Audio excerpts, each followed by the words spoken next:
Hi good morning. ఈరోజు news పేపర్లోని ముఖ్యమైన headlines ఏంటో చూద్దామండి.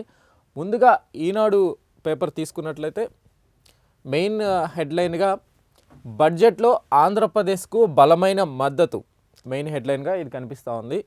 సో ఏదైతే నిన్న జరిగిన విజయవాడలో అమరావతిలో జరిగిన ఏదైతే బ్యాంకర్లందరితో కలిసి CM Chandrababu, deputy CM Pawan Kalyan, కేంద్ర మంత్రి నిర్మలా సీతారామన్ కలిసి సభ ఏర్పాటు చేయడం, అమరావతిలో అన్ని పలు బ్యాంకులని సంస్థలని ఇక్కడ ఏర్పాటు చేసే దిశగా శంకుస్థాపన చేసే కార్యక్రమంలో ఏదైతే ఇచ్చిన వాగ్దానాలకు సంబంధించి ఇక్కడ అమరావతికి బలమైన మద్దతు అని చెప్పేసి మెయిన్ హెడ్లైన్గా ఇది కనిపిస్తూ ఉంది. ప్రధాని మోడీ స్పష్టమైన ఆదేశాలు ఇచ్చారు. రాష్ట్ర ఆర్థిక బలాన్ని బ్యాంకులు అర్థం చేసుకోవాలి. అమరావతికి ఆంధ్రప్రదేశ్కు అండగా నిలవాలి. కేంద్ర ఆర్థిక మంత్రి నిర్మలా సీతారామన్ దిశానిర్దేశం. సీఎం రాయలసీమ ఉద్యాన హబ్ ప్రణాళిక బాగుందని ప్రశంస. బ్యాంకులు, బీమా కంపెనీల ప్రాంతీయ ప్రధాన కార్యాలయాలకు శంకుస్థాపన. సో ఇది ఈనాడులో ముఖ్యమైన వార్త కనిపిస్తూ ఉంది. అమరావతిలో బ్యాంకులు, బీమా సంస్థల కార్యాలయ భవనాల నిర్మాణానికి శంకుస్థాపన, శిలాఫలకాల ఆవిష్కరణ కార్యక్రమంలో కేంద్ర ఆర్థిక మంత్రి నిర్మలా సీతారామన్, ఆంధ్రప్రదేశ్ ముఖ్యమంత్రి చంద్రబాబు, డిప్యూటీ సీఎం పవన్ కళ్యాణ్, కేంద్ర మంత్రి పెమ్మసాని చంద్రశేఖర్, రాష్ట్ర మంత్రులు పయ్యావుల కేశవ్, లోకేష్ నారాయణ వీరందరూ కలిసి నిన్న ఏదైతే ఆ శంకుస్థాపన కార్యక్రమంలో పాల్గొన్నప్పటిది చిత్రపటం కూడా మెయిన్గా హెడ్లైన్లో వేస్తుంది. నిన్న సీఎం చంద్రబాబు ఆ సభలో మాట్లాడిన ఏదైతే ప్రసంగానికి సంబంధించి ఇక్కడ అమరావతి అభివృద్ధి అన్స్టాపబుల్ అని నిన్న ముఖ్యమంత్రి చెప్పడం జరిగింది. 2028 నాటికి ఒక స్థాయికి తీసుకొస్తాం.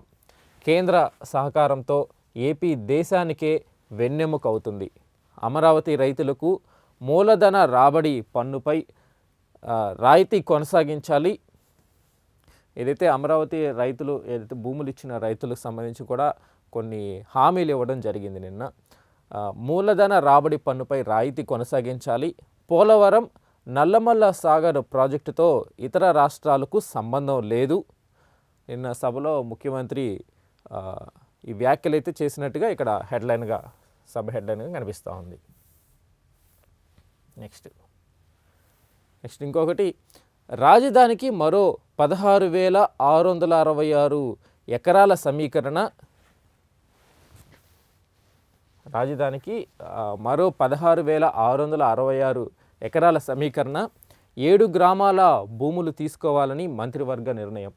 ఏదైతే ఇప్పటి వరకు సేకరించిన భూమి కాకుండా కూడా మరో 16,666 ఎకరాలని మళ్ళీ తీసుకుంటున్నట్టుగా కూడా ఇక్కడ కనిపిస్తూ ఉంది వార్త.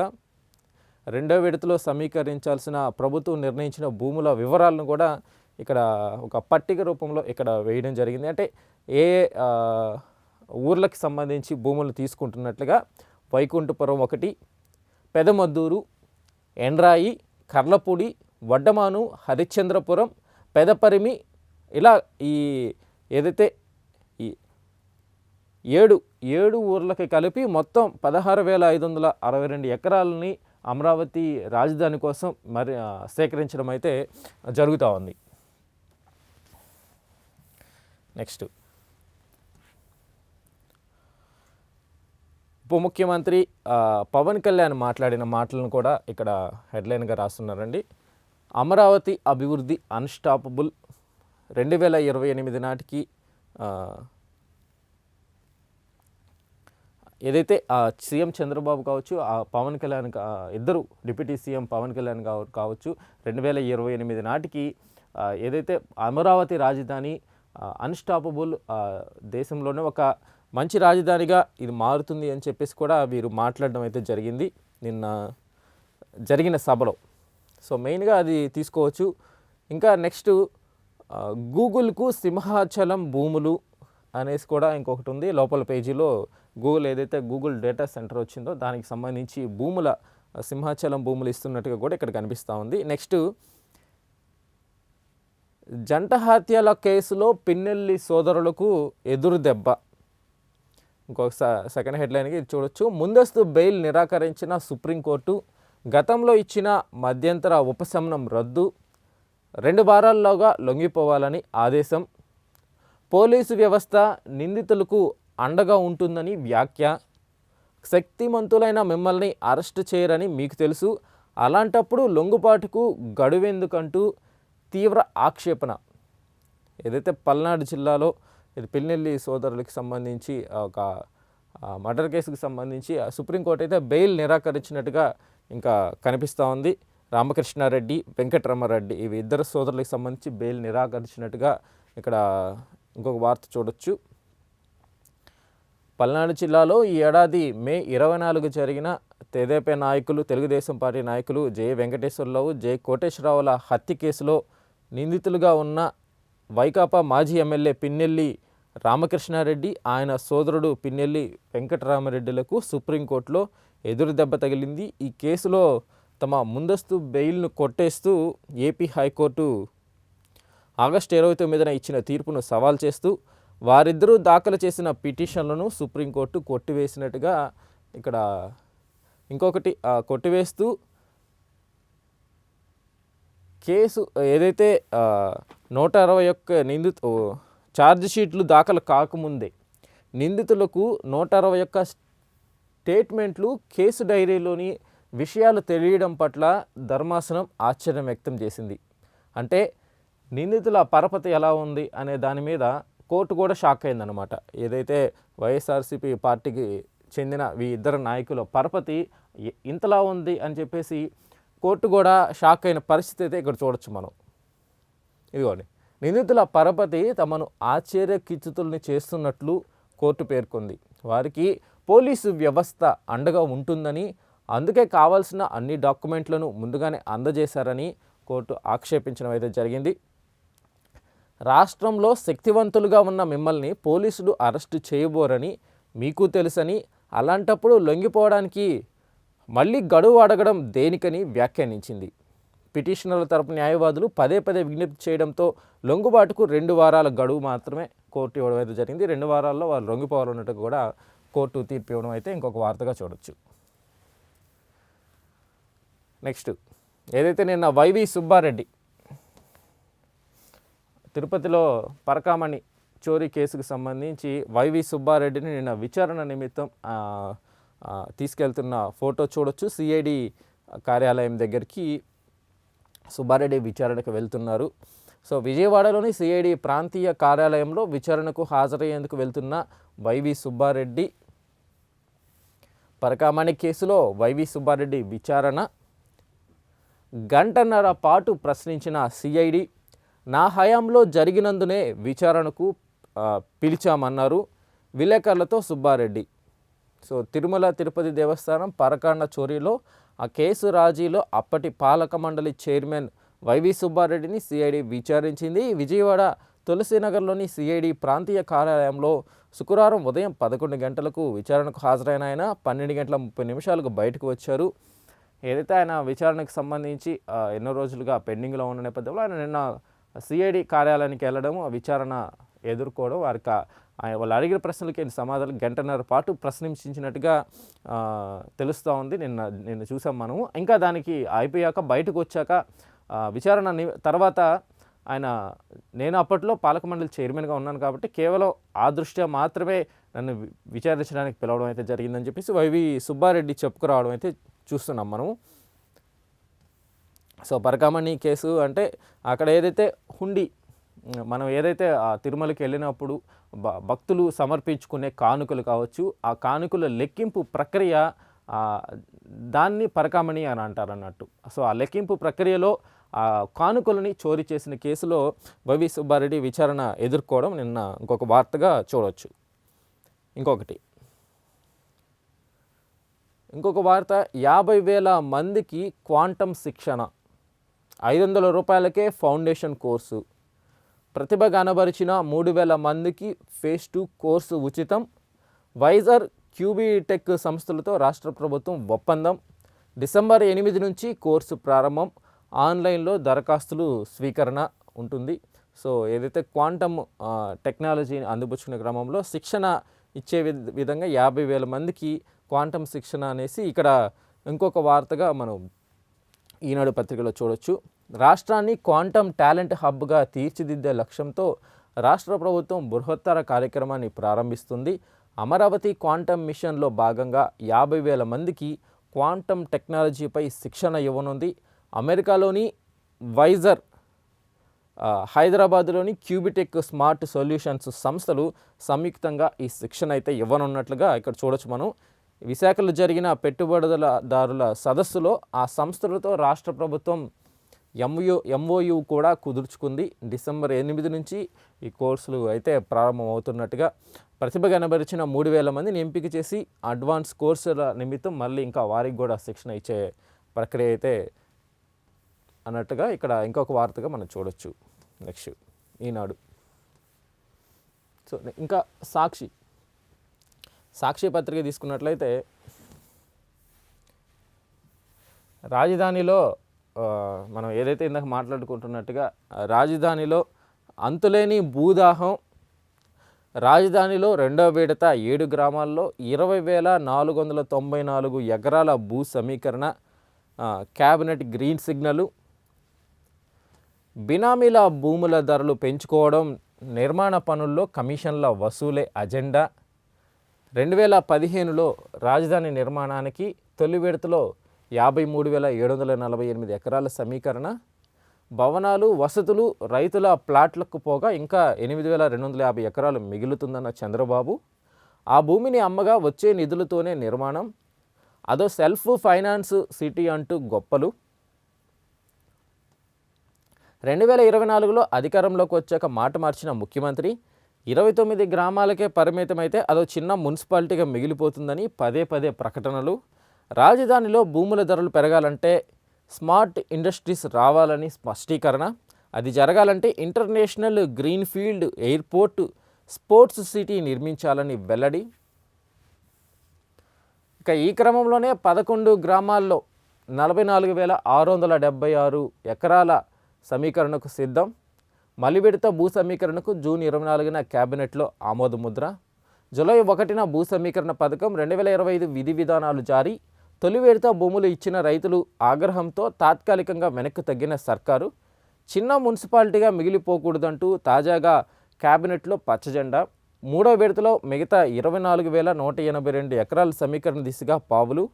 మొత్తం 53,748 ఎకరాల్లో రాజధాని తొలిదశ నిర్మాణానికే 77,249 కోట్లు అవసరమన్న సీఎం. ఆ భూముల్లో 2-3 దశల్లో సమీకరించే భూముల్లో రాజధాని నిర్మాణానికి మరో 3 లక్షల కోట్లు అవసరము. ఇదంతా అప్పుగా తేవాల్సిందే, ఈ భారమంతా ప్రజలపై తప్పదంటున్న ఆర్థిక నిపుణులు.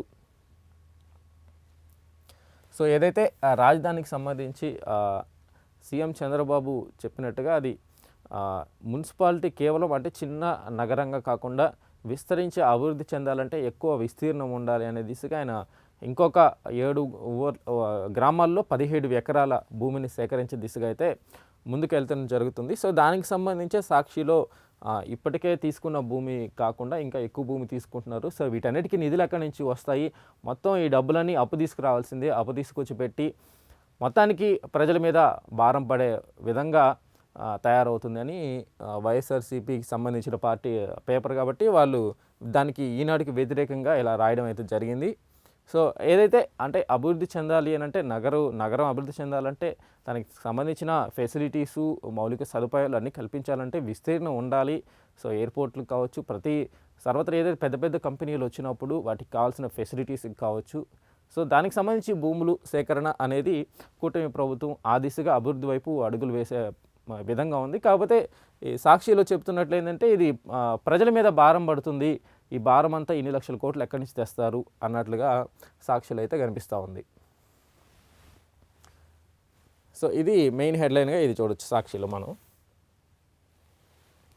ఇంకా తర్వాత బాబు క్రెడిట్ చౌర్యం క్యాబినెట్ సాక్షిగా బట్టబయలు. విశాఖలో అదానీ డేటా సెంటర్కు 480 ఎకరాల కేటాయింపు. అదానిని గూగుల్ నోటిఫైడ్ పార్ట్నర్గా గుర్తిస్తూ మంత్రివర్గం ఆమోదం. వైఎస్ఆర్సీపీ ప్రభుత్వానికి క్రెడిట్ వస్తుందని సంకుచిత బుద్ధితో కప్పిపుచ్చిన బాబు.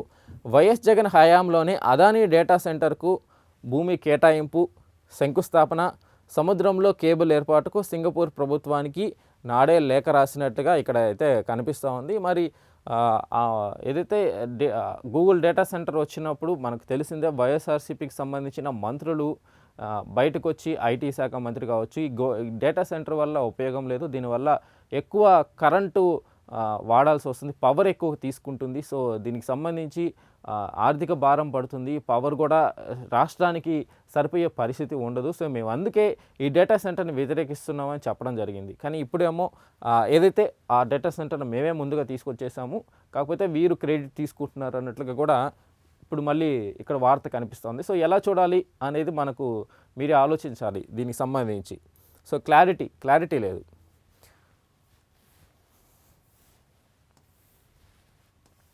నెక్స్ట్, లడ్డూ పరకామణిపై రాజకీయం సరికాదు. పరకామణి వ్యవహారంలో ఏదైతే నిన్న వైవి సుబ్బారెడ్డి సిఐడి విచారణకి హాజరైన దానికి సంబంధించి ఇక్కడ వార్తగా చూడొచ్చు మనం. దీన్ని లడ్డూ పరకామణిపై రాజకీయం సరికాదు, పరకామణి వ్యవహారంలో నిందితులపై చర్యలు తీసుకోవాలి, సిఐడి విచారణకు పూర్తిగా సహకరించా, మనోభావాలకు సంబంధించి అంశాలను రాజకీయ సమస్యలుగా మారుస్తున్నారు, ఆలయ పవిత్రతను కాపాడాలి. రాజ్యసభ సభ్యుడు టీటీడీ మాజీ చైర్మన్ వైవి సుబ్బారెడ్డి ఆయన పరకామణి చోరీ ఎవరు చేసినా కానీ అది తప్పే, వారిపైన ఖచ్చితంగా అయితే నిందితులు ఎవరైతే ఉన్నారో వారిపై చర్యలు తీసుకోవాల్సిన అవసరం ఉంది. ఇది రాజకీయాలకు సంబంధించి రాజకీయ పరంగా దీన్ని చూడకూడదు. ఖచ్చితంగా నేను అధికారులకి, సిఐడి అధికారులకి సహకరిస్తాను, ఇది భక్తుల మనోభావాలకు సంబంధించిన విషయం అని చెప్పేసి కూడా ఆయన నిన్న వ్యాఖ్యానించడం జరిగింది. సో దానికి సంబంధించి ఇంకొక వార్తగా చూడొచ్చు. నెక్స్ట్,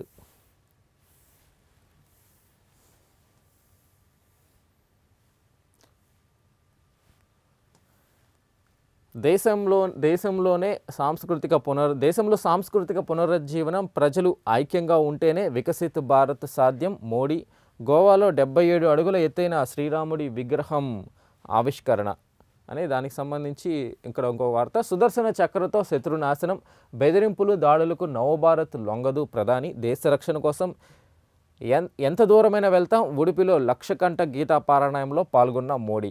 సో నిన్న ఏదైతే ప్రధానమంత్రి నరేంద్ర మోడీ చేసిన వ్యాఖ్యల్ని ఇంకొక వార్తగా ఇక్కడ చూడొచ్చు. నెక్స్ట్, టీడీపీ నేత కల్తీ మద్యం దుకాణం. శ్రీకాకుళం జిల్లా సదరు బుజ్జిలి పిఆర్ వైన్ షాప్లో నీళ్లు కలిపి 10 లీటర్ల మద్యం పట్టివేత, షాప్ యజమాని ముక్కలింగం, టీడీపీ ఎమ్మెల్యే కోన అనుచరుడు. కల్తీ మద్యం అమ్ముతున్నట్టుగా తీవ్ర స్థాయిలో ఆరోపణలు, ఎవరైనా ప్రశ్నిస్తే ఇది ఎమ్మెల్యే షాప్ అంటూ దబాయింపు. తాజా కల్తీ ఉదంతంలో ఓనర్పై, కాకా సేల్స్ మ్యాన్లపై కేసు నమోదు. నిబంధనలకు విరుద్ధంగా రోడ్డు పక్కన చర్చి సమీపంలో షాపు.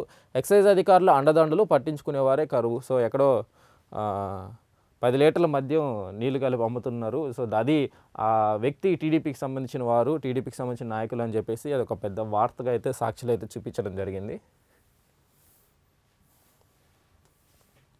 సో నెక్స్ట్, బంగారు ఆర్బీకేలు, వైఎస్ జగన్ రైతు భరోసా కేంద్రాలకు అంతర్జాతీయ గుర్తింపు. బెస్ట్ ప్రాజెక్టుగా ఎంపిక చేసిన ఇంగ్లాండ్లోని బర్మింగ్ హోము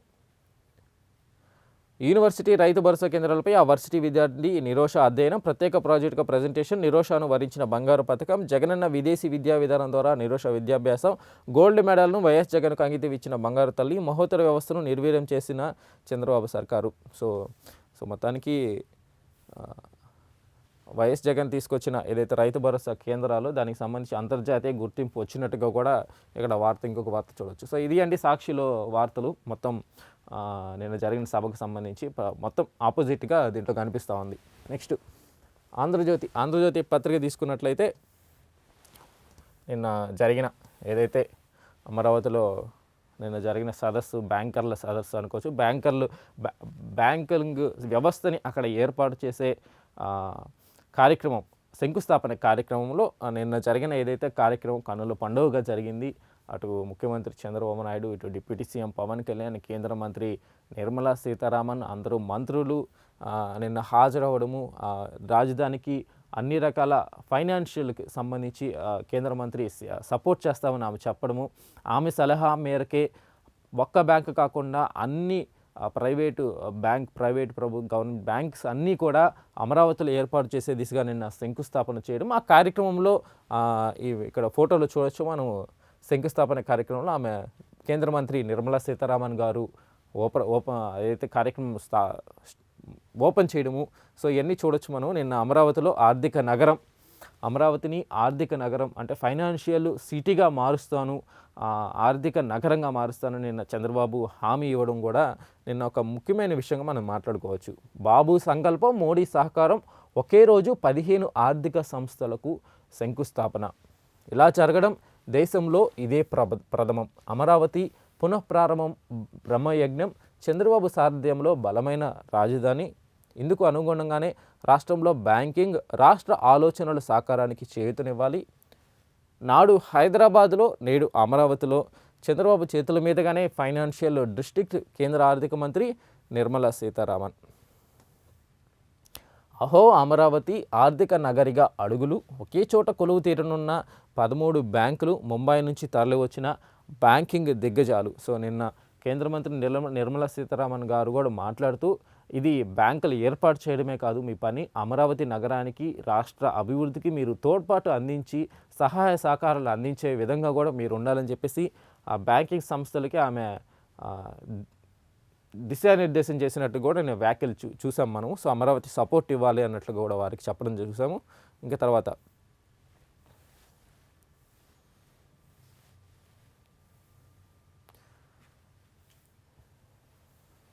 ఒక్క 5 ఏళ్ళు సహకరించండి, ఆ తర్వాత దేశ ఆర్థిక ప్రగతికి వెన్నెముక నిలుస్తాము.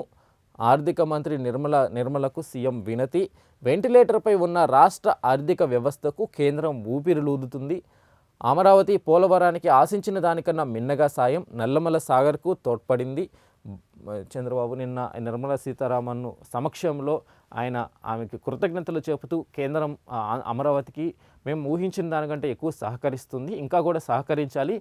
ఈ సహకారం ఒక 5 ఏళ్ళు కొనసాగిస్తే కనుక తర్వాత రాష్ట్రం నగరం ఏదైతే అభివృద్ధి చెందుతుంది, అమరావతి నగరం అభివృద్ధి చెందుతుంది. అమరావతి దేశ ప్రగతిలో ఒక భాగం అవుతుంది. దేశానికి ఒక ఆదర్శమైన నగరంగా, దేశ అభివృద్ధిలో అమరావతి కూడా తోడ్పాటు అందిస్తుంది. సో ఈ 5 ఏళ్ళు మాత్రం అమరావతికి మీరు సహాయం చేయాలి అని అభ్యర్థించడం నిర్మలా సీతారామన్ గారిని, కేంద్రం ఉన్న ప్రధాని కానీ, అక్కడే ఉన్న ఆర్థిక మంత్రి నిర్మలా సీతారామన్ కానీ, మన ముఖ్యమంత్రి చంద్రబాబు నాయుడు అభ్యర్థించడం కూడా నేను చూసాం మనం. సో అది దానికి సంబంధించి ఇక్కడ కనిపిస్తూ ఉందండి వార్త.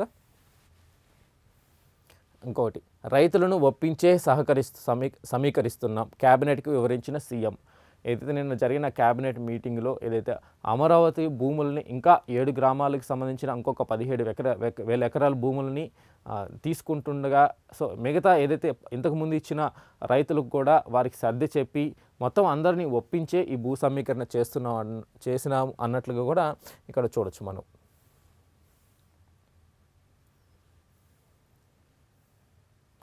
అమరావతిలో 2వ విడత భూ సమీకరణకు క్యాబినెట్ గ్రీన్ సిగ్నల్. ఇందాక మనం 7 గ్రామాల్లో కర్లపూడిలో 7,562 ఎకరాలు, వడ్డమాను హరిశ్చంద్రపురంలో 9,000 ఎకరాలు భూములు ఇచ్చిన రైతులకు గత నిబంధనలు ఉంటాయి. సో తాజాగా మరో ఇందాక మాట్లాడుకున్నట్లుగా 17,000 ఎకరాలు సేకరించేందుకు రంగం సిద్ధం చేస్తున్నట్టుగా ఇక్కడ కనిపిస్తూ ఉంది. సో మెయిన్గా నిన్న జరిగిన ఏదైతే ఆ సదస్సులో ఆ భూములకు సంబంధించి కూడా ఒక అంశంగా మనం చెప్పుకోవచ్చు. నెక్స్ట్, ఆర్థికం అబ్బురం.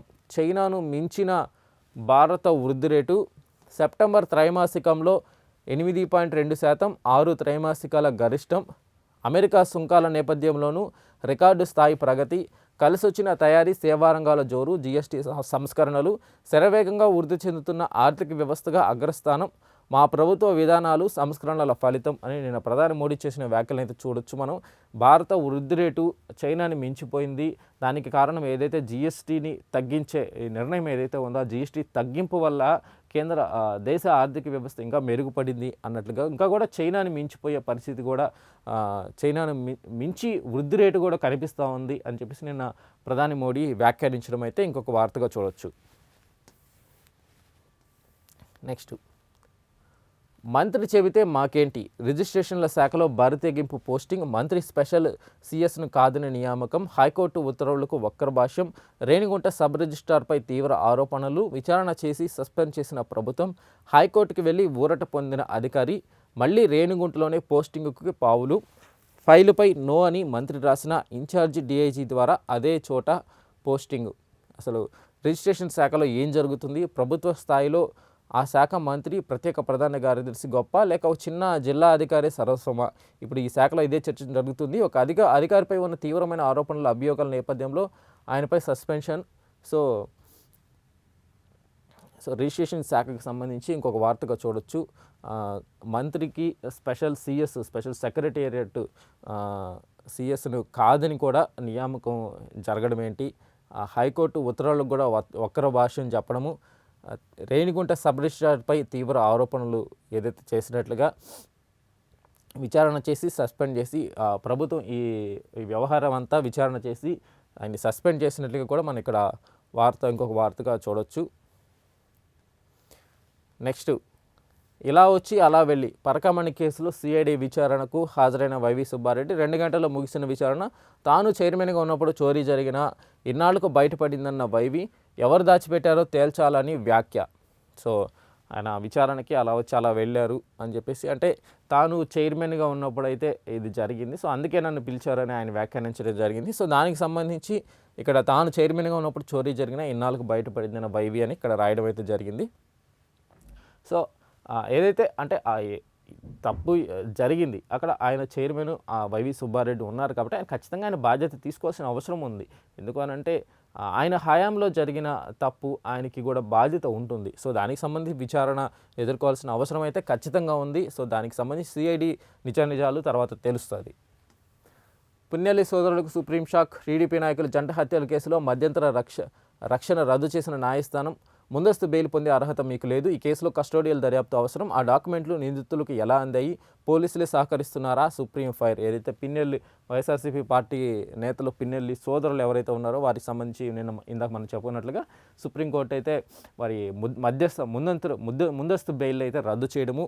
సో ఇంకా కూడా పోలీసులే మీకు సహకరిస్తున్నారు, అంత పరపతి మీకు ఉంది అన్నట్టుగా వ్యాఖ్యానించడం అయితే ఇంకొక వార్తగా చూడొచ్చు. ఇంకా నెక్స్ట్ ఇంకొక వార్త కనిపిస్తూ ఉంది. 4న భారత్కు పుతిన్, 23వ భారత రష్యా వార్షిక సదస్సులో 2 రోజుల పాటు చర్చలు. Su-57 ఫైటర్లు, మరిన్ని S-400ల కొనుగోలుపై ఒప్పందాలు కుదిరే అవకాశం, స్థానిక కరెన్సీల్లో లావాదేవీలు, పౌర అణుశక్తి రంగంలో సహకారంపై నిర్ణయాలు.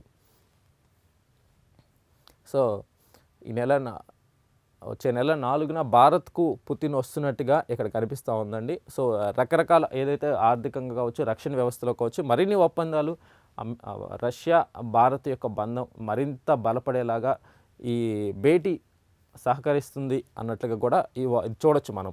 మరిన్ని S-400 మనకు ఇండియా పాకిస్తాన్ యుద్ధం జరిగినప్పుడు కూడా S-400 డిఫెన్స్ సెక్టార్లో చాలా ఉపయోగపడ్డాయి. సో దానికి సంబంధించి కూడా మరిన్ని ఒప్పందాలు కుదిరే అవకాశం కూడా దీన్ని బట్టి మనకు కనిపిస్తూ ఉంది. గోవాలో 77 అడుగుల శ్రీరాముడి కాంస్య విగ్రహాన్ని ఆవిష్కరించిన ప్రధాని మోడీ, ఇది నవభారతం, ఎవరికి తలవంచదు, రామజన్మభూమి పోరాటంలో ఉడిపి మఠం కీలక పాత్ర, ఉడిపిలో లక్షకంఠ గీతా పారాయణకు హాజరు ప్రధాని మోడీ. సో ఇది నెక్స్ట్ ఆంధ్రజ్యోతిలో ఉన్నాయి. V6 ప్రభాత, ప్రభాత వెలుగు ఈ పత్రిక తీసుకున్నట్లయితే మెయిన్గా దీంట్లో దేశానికి రక్షణ కవచం సుదర్శన చక్రం, మన ఐరన్ డోమ్ 2035 నాటికి అందుబాటులోకి వస్తుంది. ప్రధాని మోడీ, శత్రువులు దాడికి యత్నిస్తే వారికి ఇక నాశనమే. టెర్రరిస్ట్ దాడులు జరిగితే గత ప్రభుత్వాలు పట్టించుకోలే, ఇప్పుడు ఇది న్యూ ఇండియా, ఎవరి ముందు తలవంచదు, ఆపరేషన్ సింధూర్ ప్రపంచం చూసిందని వెల్లడి, ఉడిపిలో శ్రీకృష్ణ మఠం సందర్శన, లక్షకంఠ గీతా పారాయణం, సౌత్ గోవాలో 77 అడుగుల శ్రీరాముడి కాంస్య విగ్రహం. సో గోవాలో ఆయన 77 అడుగుల శ్రీరాముని కాంస్య విగ్రహం ఆవిష్కరణలో ప్రధాని మోడీ వ్యాఖ్యలు చేసినట్టుగా కనిపిస్తూ ఉంది. మన ఐరన్ డోమ్ 2035 నాటికి అందుబాటులోకి వస్తుంది అని చెప్పేసి అండి రక్షణ వ్యవస్థకు సంబంధించి ఆయన మాట్లాడడం అయితే జరిగింది. ఇంకా శత్రువులు దాడికి యత్నిస్తే కూడా ఇక వారికి నాశనమే అని చెప్పడము. ఇంకా టెర్రరిస్ట్ దాడులు జరిగితే గత ప్రభుత్వాలు పట్టించుకోలేదు. ఈ ప్రభుత్వం ఖచ్చితంగా ఎన్డీఏ ప్రభుత్వం అయితే దాని మీద సీరియస్ ఉంటుంది. ఖచ్చితంగా చర్యలు అయితే ఎప్పటికప్పుడు ఉంటాయి టెర్రరిస్ట్ దాడులు జరిగితే అన్నట్లుగా కూడా ఇక్కడ ప్రధాని మోడీ చేసిన వ్యాఖ్యలు అయితే మనం చూడొచ్చు.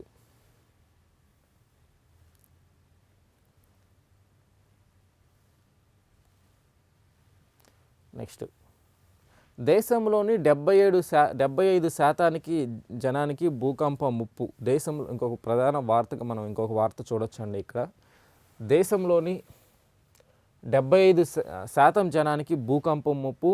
అధిక ప్రమాదంలో 61% భారత భూభాగం. సిస్మిక్ మ్యాప్ను రిలీజ్ చేసిన కేంద్రం. కొత్తగా 6వ జోన్ ఏర్పాటు.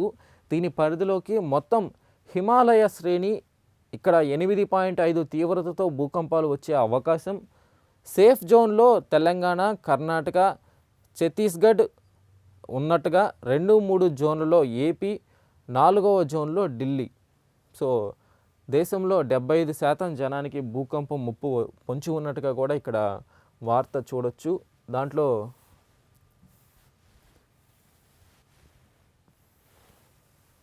తెలంగాణ రాష్ట్రం అయితే చాలా సేఫ్గా ఉందని కూడా ఇక్కడ కనిపిస్తూ ఉంది. తెలంగాణ తర్వాత ఆంధ్రప్రదేశ్ కూడా సెకండ్ ప్లేస్లో సేఫ్గా ఉన్నట్లు, సెకండ్ జోన్లో ఉన్నట్లుగా కూడా ఇక్కడ మనం చూడొచ్చు.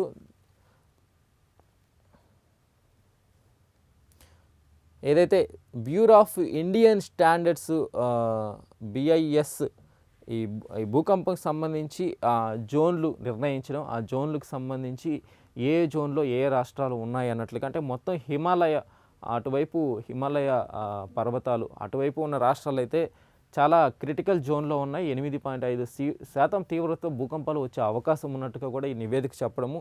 సో సేఫ్ జోన్లో తెలంగాణ ఉంది. రెండో జోన్లో మన ఏపీ, ఆంధ్రప్రదేశ్ ఉన్నట్లుగా కూడా అది సంస్థ నివేదిక వెల్లడించడము. జోన్ల వారీగా తీసుకున్నట్లయితే జోన్ 2లో తెలంగాణ, కర్ణాటక, ఛత్తీస్గఢ్, గోవా మొత్తం. ప్రమాద స్థాయి తక్కువలో ఇవి ఉన్నాయన్నట్టు. తెలంగాణ, కర్ణాటక, ఛత్తీస్గఢ్, గోవా, ఏపీ, తమిళనాడు, కేరళ, మహారాష్ట్ర, ఒడిశా, జార్ఖండ్లోని కొన్ని ప్రాంతాలు అయితే సేఫ్ జోన్లో ఉన్నాయి. సో అయితే తెలంగాణకి, ఆంధ్రప్రదేశ్కి భూకంపం ముప్పు అయితే లేదు అన్నట్లుగా ఇక్కడ కనిపిస్తూ ఉంది. ఇంకా తర్వాత జోన్ 3లో మధ్యస్థం, అంటే కొంచెం ముప్పు ఎక్కువ ఉండే అవకాశం ఉన్న రాష్ట్రాలు గుజరాత్, మధ్యప్రదేశ్, రాజస్థాన్, యూపీ, బీహార్, బెంగాల్, ఇంకా కూడా ఏపీలోని కొన్ని ప్రాంతాలకు మాత్రం ఏపీలో భూకంప తీవ్రత ఉండే అవకాశం ఉన్నట్లుగా ఇక్కడ దీన్ని బట్టి చూడొచ్చు మనం. సేఫ్ జోన్లో ఉన్నా కూడా కొన్ని ప్రాంతాలు అయితే భూకంపాన్ని ఎదుర్కొనే అవకాశం ఏపీలో కనిపిస్తూ ఉంది. Next zone 4 Gujarat, UP, Bihar, పశ్చిమ బెంగాల్, అస్సాం, ఢిల్లీ, NCR. జోన్ 5 అంటే ఎక్కువ భూకంపం వచ్చే అవకాశం ఎక్కువ ఉన్న రాష్ట్రాలు అస్సాం, సిక్కిం, అరుణాచల్ ప్రదేశ్, నాగాలాండ్, మణిపూర్, మిజోరాం, త్రిపుర, మేఘాలయ, గుజరాత్లోని కొన్ని భాగాలు, అండమాన్ నికోబార్ దీవులు. జోన్ 6 అత్యంత ప్రమాదకరం, ఖచ్చితంగా భూకంపం వస్తుంది అనే ప్రాంతాలు హిమాచల్ ప్రదేశ్, ఉత్తరాఖండ్, జమ్మూ కాశ్మీర్, లడఖ్, సిక్కిం. ఈ ప్రాంతాలకైతే భూకంప ముప్పు ఎక్కువ పొంచి ఉన్నట్లుగా అయితే మనకు కనిపిస్తూ ఉందండి. సో మెయిన్గా భూకంపానికి సంబంధించి ఇక్కడ జోన్ల వారీగా మనకు ఇక్కడ వార్త అయితే చూడొచ్చు. నెక్స్ట్ పంచాయతీ ఎన్నికలపై స్టే ఇవ్వలేం తేల్చి చెప్పిన హైకోర్టు. ఎన్నికల ప్రక్రియ ప్రారంభమైనందున జోక్యం చేసుకోలేమని స్పష్టీకరణ. డెడికేటెడ్ కమిషన్ నివేదికను అందజేసేందుకు నిరాకరణ. విచారణ 6 వారాలకు వాయిదా. ఏదైతే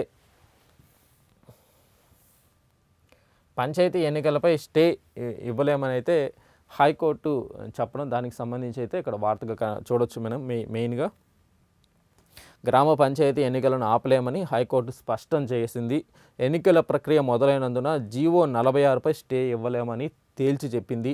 ప్రభుత్వం జారీ చేసిన జీవో 46ను సవాల్ చేస్తూ వికారాబాద్కు చెందిన మడివాల మత్స్యదేవ రజకుల సంఘం తరపున ఎస్. లక్ష్మి మరో 6 దాఖలు చేసిన పిటిషన్లపై chief justice Aparesh Kumar Singh, justice GM మొహియుద్దీన్తో కూడిన బెంచ్ శుక్రవారం విచారణ చేపట్టి సో ఈ ఎన్నికలకైతే స్టే ఇవ్వలేమని చెప్పేసి సుప్రీంకోర్టు అయితే వ్యాఖ్యానించడం అయితే జరిగింది. సో దీనికి సంబంధించి అంటే ఎన్నికలు ప్రక్రియ మొదలైనందున సో ఇది ఇంకొక వార్తగా చూడొచ్చు.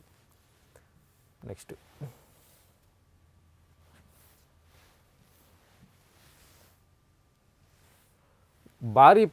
భారీ పెట్టుబడుల లక్ష్యంగా గ్లోబల్ సమ్మిట్ వచ్చే నెల 8, 9 తేదీల్లో నిర్వహణకు అంతర్జాతీయ స్థాయిలో ఏర్పాట్లు. తెలంగాణ రైజింగ్ 2047 పేరుతో రాష్ట్ర భవిష్యత్తు ప్రణాళిక ఆవిష్కరణ. 3000 తెలంగాణ రైజింగ్ 2047 పేరుతో రాష్ట్ర భవిష్యత్తు 3000 మంది జాతీయ అంతర్జాతీయ ప్రముఖులకు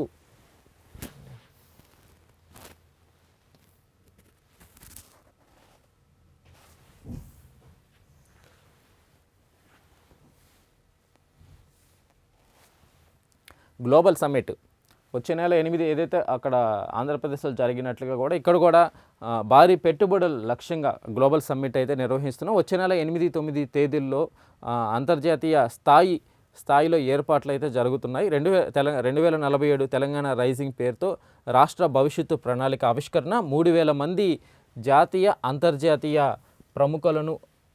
ప్రముఖులను ఆహ్వానం. టెక్ రంగ ప్రముఖులకు పిలుపు. ప్రధాని మోడీ హాజరయ్యే అవకాశం. దిగ్గజ ఫుట్బాల్ ప్లేయర్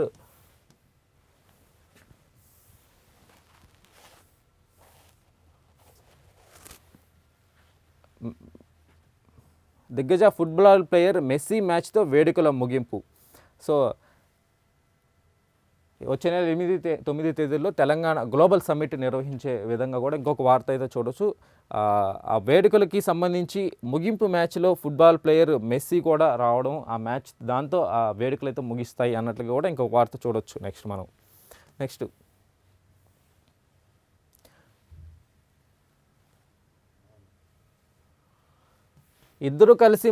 ఇద్దరు కలిసి మాట్లాడుకోండి.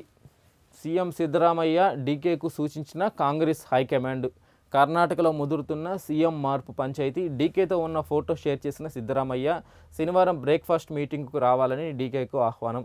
సో ఏదైతే కర్ణాటకలో కాంగ్రెస్ ప్రభుత్వం 2.5 ఏళ్ళు ఒక అధికార పంచుకునే దిశగా వారు ఒప్పందాలు చేసుకోవడం జరిగింది. సో 2.5 సంవత్సరము గడిచిన తర్వాత ఇప్పుడు సీఎం సిద్ధరామయ్యకి సంబంధించి ఆయన తప్పుకొని డీకే శివకుమార్ ఆయనకి అధికార మార్పిడి జరగాలన్న ఉద్దేశంతో అక్కడ కాంగ్రెస్లో రచ్చ జరుగుతోంది. సో దానికి సంబంధించి హైకమాండ్ ఇద్దరు కలిసి కూర్చొని మాట్లాడుకొని నిర్ణయం తీసుకోండి అన్నట్టుగా కూడా ఇక్కడ వార్త చూడొచ్చు. సో ఒకవేళ ఈ అధికార మార్పిడి జరిగితే కాంగ్రెస్ ప్రభుత్వానికి నష్టం వాటిల్లుతుంది అని చెప్పేసి కూడా హైకమాండ్ భావిస్తున్నట్లు కూడా మనకు తెలుస్తూ ఉంది. నెక్స్ట్ హాయ్ చెప్పి 14 కోట్లు కొట్టేసింది. ఫేస్బుక్లో హైదరాబాద్ డాక్టర్కు మహిళ టోకరా. భర్త నుంచి విడిగా ఉంటున్న నమ్మించి మోసం. టెలిగ్రామ్, వాట్సాప్లో చాటింగ్, ఫోటోలు షేరింగ్. CMCలో ట్రేడింగ్ చేయాలని ఒత్తిడి. లోన్లు తీసుకొచ్చి కోట్ల రూపాయలు పెట్టుబడి పెట్టిన డాక్టర్. డబ్బులు డ్రా చేసుకునే వీలు లేకుండా ట్యాక్సుల పేరుతో వసూలు. మోసపోయారని తెలుసుకుని సైబర్ పోలీసులకు బాధితుడి ఫిర్యాదు. సో 14 కోట్లు కొట్టేసిందంట. సో అందుకని చెప్పేసి కొంచెం ఈ సైబర్ మోసాలకి కొంచెం జాగ్రత్తగా ఉండాలి. సో ఆన్లైన్లో తెలియని వ్యక్తులతో పరిచయాల వల్ల ఇలాంటి సమస్యలు వచ్చే అవకాశం ఉంది. కోకాపేటలో ఎకరం 151 కోట్లు వేలంలో రికార్డు ధర. పక్కనే మరో ఎకరానికి 147 కోట్లు. HMDA ఖజానాకు 1352 కోట్ల ఆదాయం. సో కోకాపేటలో ఇప్పుడు ఎకరం 151 కోట్లు పెరుగుతున్నట్లుగా ఈ వేలం పాటలో. సో దానికి సంబంధించి ఇంకొక వార్తగా చూడొచ్చు.